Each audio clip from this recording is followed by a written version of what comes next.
Hello my friends and welcome to part 88 of the Yu-Gi-Oh! Master Let's Play series.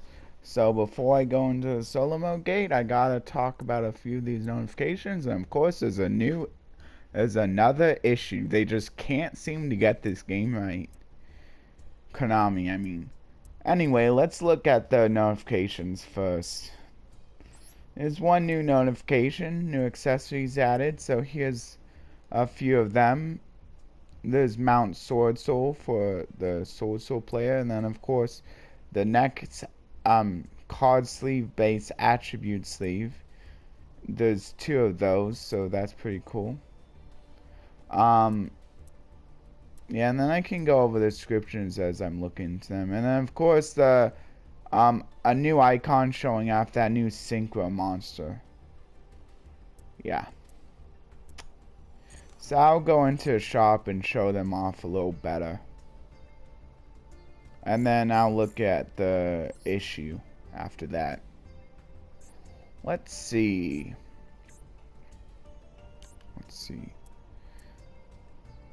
Here it is, Mount Sword Soul first of all. So, here's a few of what it looks like from different angles first of all. So here's the first image, pretty cool if both players had it. But I think it's more likely that you're going to have this duel field and then your opponent's going to have a different one. So this is probably a more likely scenario. Just replace the opponent's field with literally any other. So more likely you're going to see it one-sided. And then there you go. I mean, I suppose you could technically like force like both players have the same duel field if you're like dueling a friend in the duel room, because I believe you can draw off duel fields there as well. But like if you don't have friends and if you're only dueling like random people, like, and if it's not set up beforehand, it's more likely that you're gonna have a different one than your opponent. Just trying to be honest with you. And then here's what the graveyard on the deck zone looks like. And I think this is X deck right here. Or is this? Yeah, I think this is X deck. Anyway, so the description reads, a field of misty spiritual peaks where the immortals live. The patterns peeking through the crevices of the rock's surface will reveal the mystery of the ice and water that reside here.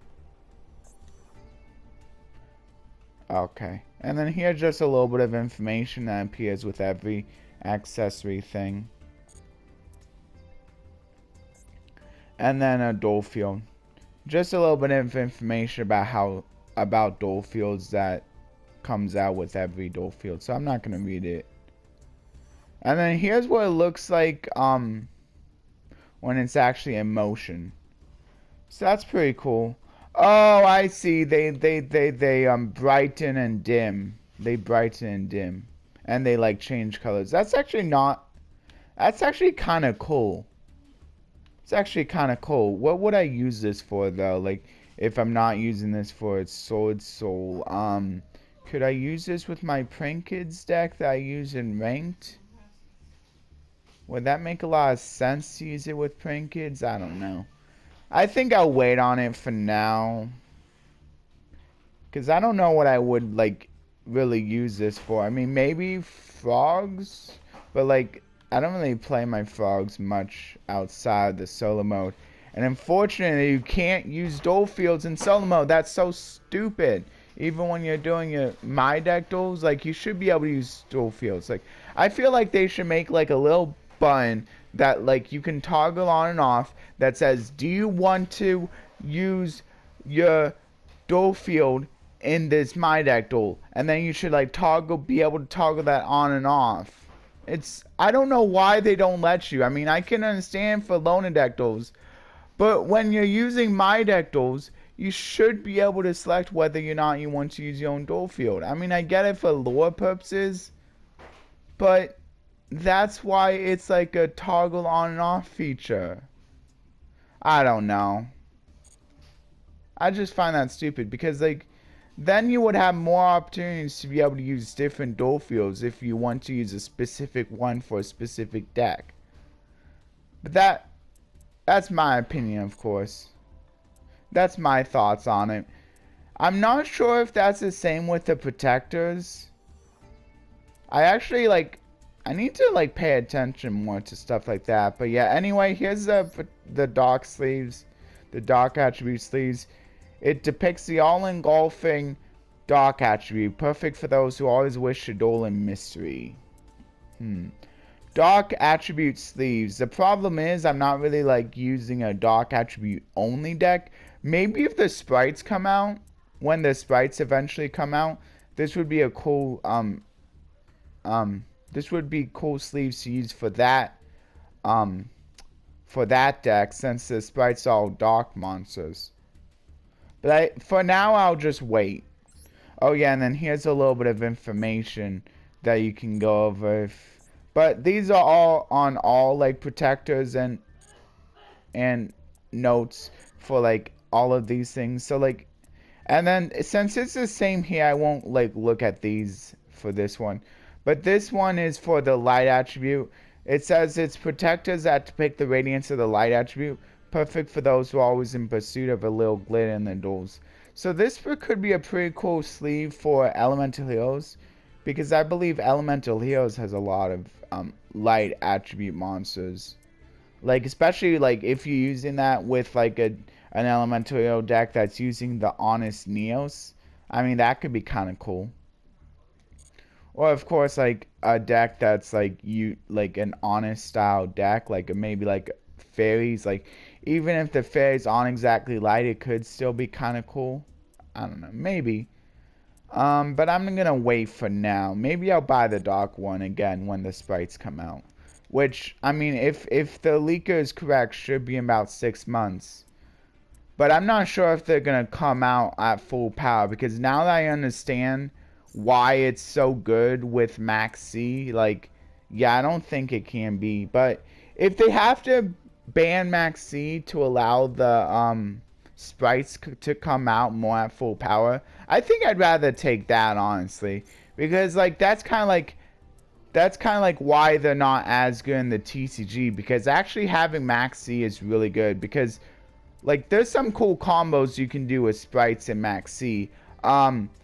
I mean, first of all, you can like, if you're running the frog engine, you can use the gigantic sprite to special summon the swap if you already, wait, no, if you already have swap in your graveyard or something, like you could use a gigantic sprite to special summon the Maxi, and Maxi can be special summoned via Christian Hauke 5-Racks as well. So you already have like 2 different options that can help get the Maxi on the field. And then if you already have Swap Frog like in your graveyard, you can then like bring out this Sprite Elf to special summon the Swap Frog, like do the Swap Frog mill, and then like use the Swap Frog bounce effect to bounce the Maxi to your hand. And then like when you've used the Maxi effect and sent to the graveyard, you can then special summon the Maxi from the graveyard with the Sprite Elf, and then maybe like special summon the Swap Frog later on or something, or maybe you could special summon off of the Toad later on, if you have like another one in the deck, and then you can bounce the Maxi again. I mean, it's not like you can like, I mean, you can kind of do it unlimited times, which is pretty cool. Like, you kind of have to give up the Sprite Elf, like, since the Sprite Elf is only a hard once per turn to, like, special summon something, you kind of have to, like, give up the Sprite Elf effect for, like, maybe 2 turns. One turn to special summon the Maxi, and then 1 turn to special summon the Swap Frog. But, I mean, it might be pretty good, like to get the Maxi in your hand. I'm not sure how much you want to do it, but it seems good to me. Anyway, let's go through the rest of these, since I'm running out of time and I want to get through at least some of the solo mode. And then here's the thing. Ah, man, there's already an issue with the Mirror Jade. Don't they test these cards? So I guess what it's basically saying is that it's supposed to build a chain, but it doesn't. This effect right here specifically, the once per turn quick effect, you can send one fusion monster from your deck to the graveyard that mentions Fallen Valbaz as material to banish one monster on the field, and also this card cannot use this effect next turn. Yeah. Yeah, so I guess it didn't actually build a chain when it was supposed to, like, um, so I guess people couldn't chain to it, and now they can. So that's kind of cool. Oh, and something cool about the, so that's interesting. But anyway, something cool about the Mirror Jade is that, if you, like, if it's, like, in the graveyard and then you, like, special summon again, I think it forgets that you use its effect. And so, like, even though it says you can't use this effect next turn, like, if you're able to, like, put in the graveyard or, like, banish it and then bring it back, and then, or, yeah, get it off the field somehow and bring it back, you can use the effect again the next turn, which is crazy. I'm pretty sure. But, yeah. That's something cool you can do. But I'm holding on to my gems as well in case I want to do something else with them. Yeah, let's go into Abdominal Warriors of Unwavering Loyalty. I forgot to read the...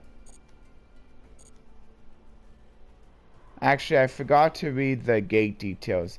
No matter what life or death trials await the 6 samurai on the battlefield, they will always have each other's backs.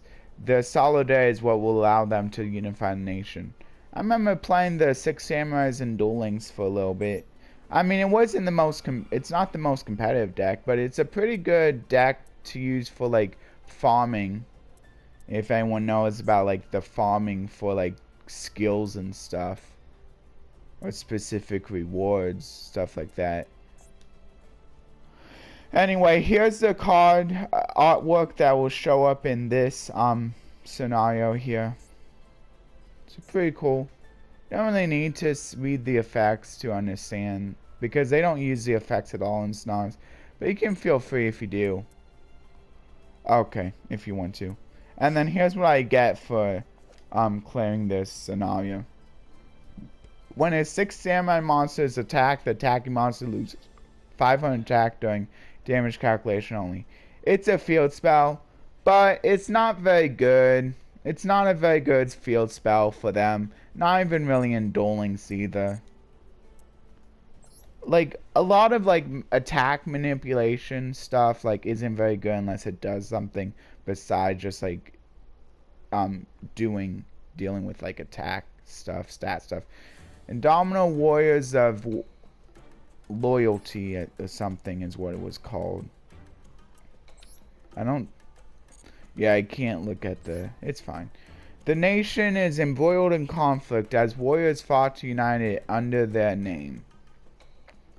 And within this time of chaos, there stood one military commander who, with his wit and knowledge, came closer to achieving his goal than anyone else. He was known to all as the great Shogun Shien. With ambition burning fiercely in his heart, he watched the world with eyes sharper than the finest blade. Combined with charisma that allowed him to command any soldier, as a commander he was one in a million. Whenever he donned his crimson armor and took to the battlefield to lead his troops. Oh, I didn't realize he was the same guy. With that fiendish glint in his eyes, his enemies stood no chance and were lucky if they could escape. Shien charged through his foes and they toppled at the slash of his sword like sticks. But although his strength was unrivaled, the era was not one where Shien could rule the nation by himself. His work was supported by retainers, of whom he had many. Okay, that's it. I think I'm gonna go ahead and stop it there and like do the other scenarios another time. Um, I want to go into a verse right now, talk about another verse. So here's another YouVersion verse. Yeah. Hopefully okay, here it is. Ah, man. Hold on. I gotta figure out where I can go.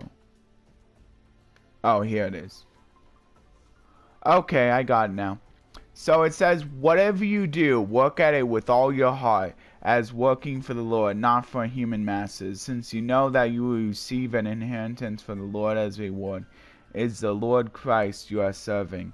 Colossians 3:23-24. So I think what that's basically saying is that like it's kind of difficult to like keep something up if you're not looking at it in the right light. But if you want, but I feel like it's easier to work at something if you know you're doing it for a just cause, and like there's no better just cause than like the cause for the Lord, and maybe you can like use it to also like help people out, like the smallest things can like lead to like the greatest like impact in people's lives. Like even if you're not doing anything directly spiritually related, like you can still eventually help people grow stronger in Christ by just simply doing like menial seeming tasks. Because maybe if you do a task for someone, like it helps give them more time, and maybe they turn out to be a pastor and they use that extra time to be able to preach more stuff to other people. Like it's just stuff like that, I think. So just remember, like even if it's menial, like just like think like I'm doing this for Jesus, and that should help you like to like be able to like put more effort into it. And I need to remember that for my own life, like especially since like I'm starting to get more and more stuff for like school. Like it's still not anything like too bad, but like especially like as I move along with college, like I should probably just remember that, so that like I don't give up too easily. Like I feel like this helps you like to think like I shouldn't give up too easily, because I'm doing this for a cause that's bigger than myself. That's basically what I think is like good to think. So yeah, that's basically my take on the verse, and you can feel free to let me know what your take is. But anyway, I think I'll go through a pack opening and I'll say my goodbyes, as I'm doing it. So, I hope all of you enjoyed the scenario. I'm sorry there was still no actual duels in this one, but hopefully they'll begin again soon. But anyway, I thank everyone for staying for this for the beginning lore of the 6 Samurais. And please like, share, and subscribe, and please leave a comment. It helps the algorithm. It can be like literally anything. It doesn't matter if it's short or long. Just please leave one so that you can so that like maybe my video can get out to more people. But anyway, I'll be seeing everyone in either the next SpongeBob rehydrate video or the next Mastodon video, which will be the day after Tuesday. Okay, so here's the pack stuff that I opened here. I'll just go through these quick. I think my favorite card is going to be that Stealth Bird. It looks pretty cool. I'm just going to go with that one. That was the first one that I thought of. But yeah, let me know what your favorite card was, and I'll be seeing everyone in whatever is the next video you stay for. Feel free to let me know down in the comments.